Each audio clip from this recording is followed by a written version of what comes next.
people affect the physical world. It leads to more experiments in the placebo effect. To what effect do beliefs and inner thoughts and intentions affect your body? How can we improve ourselves? How can we live longer, stay younger longer? So the point here is that you got to strip away the labels and look at things as objectively as possible. And I'm not. I think people get confused over religion. I would view it as mind first. We are the mind. Religion is a system of beliefs based upon older conceptions of a God that is apart from us.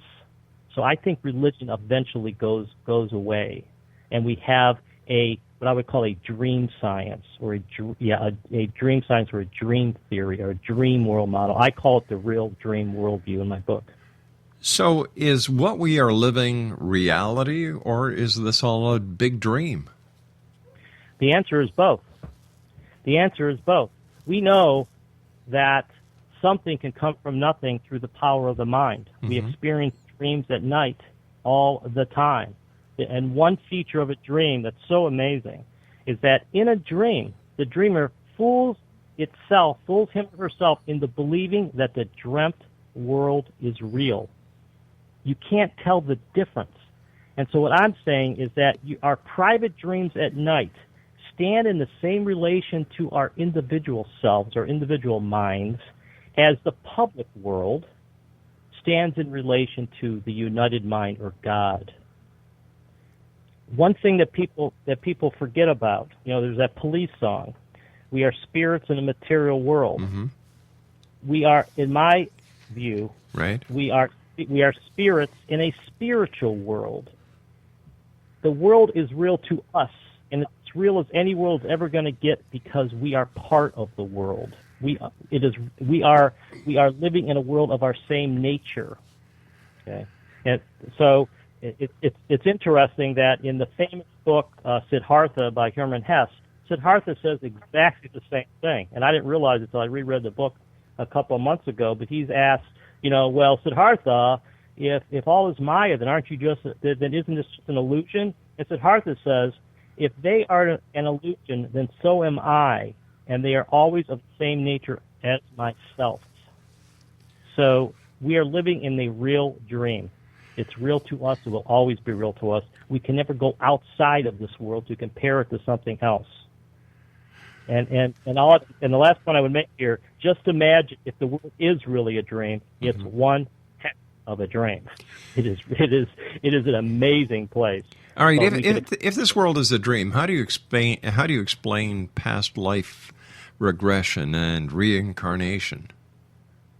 Well, first of all, reincarnation makes sense. Now, I think both of those concepts are still. I'm not sure if they're scientifically proven, but I do think that there's truth in both of them. On my own radio show, I've had folks talk about past lives. But reincarnation, look at it this way. God, or the spirit, is moving through time, evolving. It is expressing itself in forms. The forms are people, living things. The forms don't get it. They don't get it. They don't get into the flow. They die away. The spirit keeps moving, rolling through time, and learning and building up knowledge. And so reincarnation makes perfect sense, because the new form and the new person, such as the Dalai Lama, as an example, would be picking up the prior knowledge of spirit rolling through time. Okay, so it brings into the realm of the possibility all these things, and the beauty of it is that in this new dream science, as I call it, or the real dream worldview, we start investigating these things on the front page, or in the big tent, in the classrooms, not in the fringes of society where they're currently investigated. We are considered to be on the fringe because it doesn't meet the materialistic model. All right, so if this is a dream world, and reality and the dream world coexist at the same time, how do I know that what you're saying is based on a dream that you had and it has nothing to do with reality? No, there isn't. There isn't two things. There's one. Okay. Is it a dream or is it reality? It's both. It's the only. Okay. How do you define reality? I mean, here, let me define. Let me give you one definition of reality. Your definition, okay. That is pretty well accepted, and that is a world that is real to everybody. Mm-hmm. Okay. Well, this world is real to everybody. It doesn't matter whether it's a dream or whether it's not a dream. So a dreamt world will be real to all the people participating in the dream. It's where I part company is folks that assume that a material world, a world of matter, exists outside of consciousness. Where did that matter come from? That's the very basic question we've asked since we were kids. Where did it come from?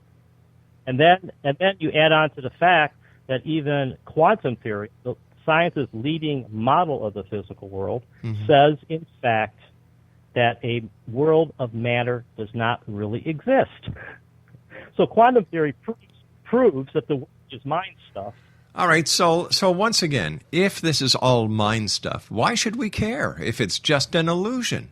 Why do we pay taxes? Why do we eat? Why do we go to war if it's just a dream that ultimately doesn't matter? Well, you have forgotten that we are part of the dream. So why don't we just wake up? And if we wake up, what are we? The waking up is to me is the process of understanding who we are, of waking up to our true nature, which is part of the unfolding dream of God. That to me is awakening. And that, I think, is also very similar to what the Buddha said about being released from the material world and realizing that all is Maya.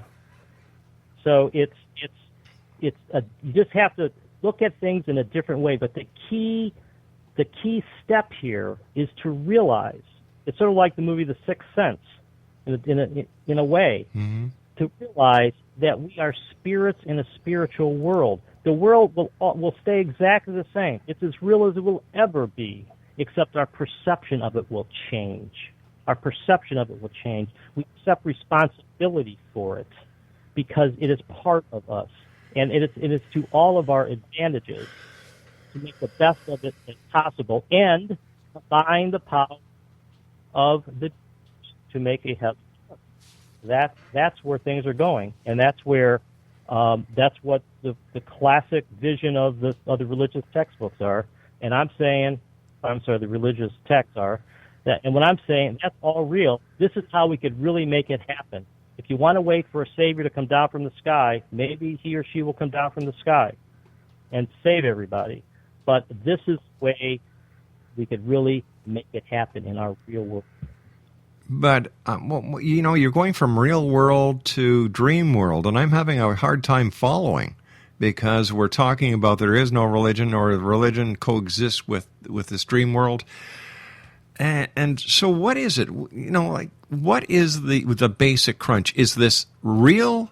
Is this the real world, or are we just participating in a group dream? You see, you're defining real as something that's not a dream. So right off the bat, you are assuming that there's two separate things. I'm saying that this world that we live in is real. It is a real dream because we are part of it.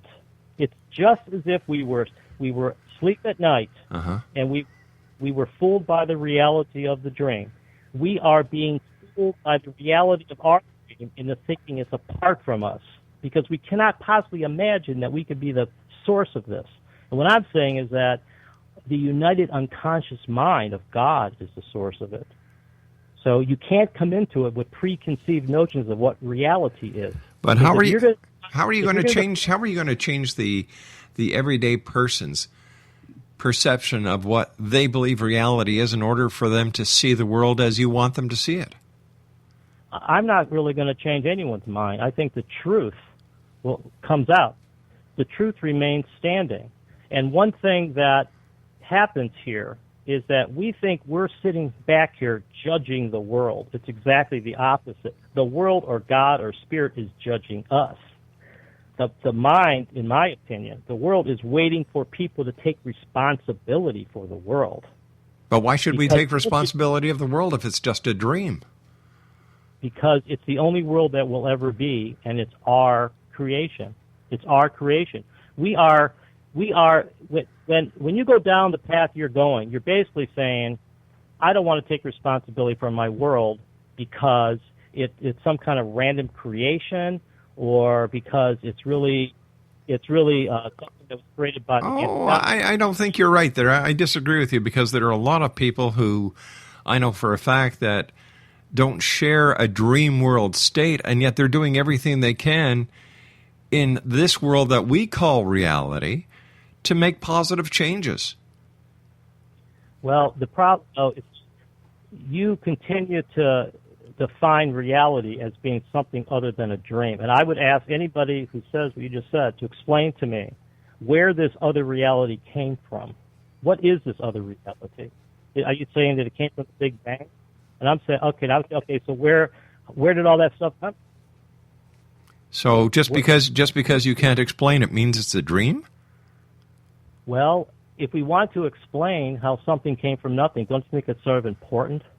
It's an important thing to understand, not only how a universe of matter, 100 million stars, each in 100 million galaxies, how all that matter could come from nothing, but how it all happens to operate in harmony with each other.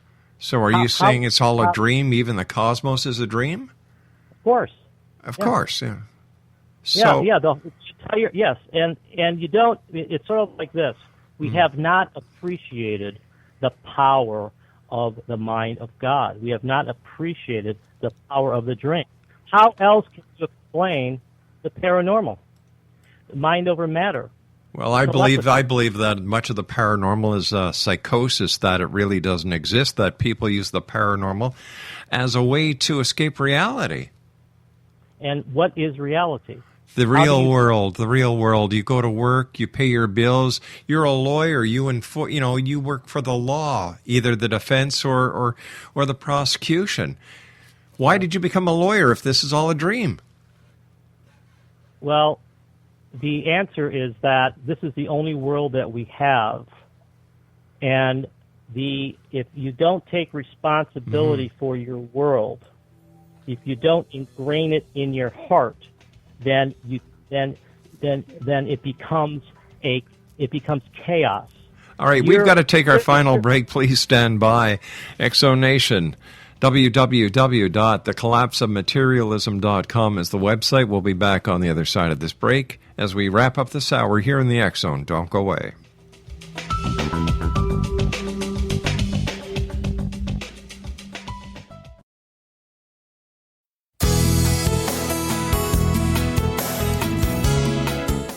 With each new extreme weather event or terrorist act, it becomes increasingly obvious that we live in uncertain and challenging times. We all buy car insurance. Why not collapse and catastrophe insurance? Matthew Stein, an MIT-trained engineer and green builder, has written 2 outstanding books to help people prepare, plan for, and deal with everything from minor situations lasting a few days to full-on collapse. Matt's first book, When Technology Fails, is a manual for self-reliance, sustainable living, and surviving the long emergency. This massive book covers the gamut from first aid and emergency preparedness to alternative healing, renewable energy, primitive living skills, and 18th century technologies that could be critical to your comfort and survival in a long-lasting crisis. Matt's second book, When Disaster Strikes, is a comprehensive emergency preparedness handbook and survival guide. When Disaster Strikes is an essential item for every family's go bag. Both books are available at all usual sources. There's a wealth of totally free information posted at whentechfails.com, and author-signed copies may be purchased at mattstein.com. That's www.whentechfails.com and www.mattstein.com.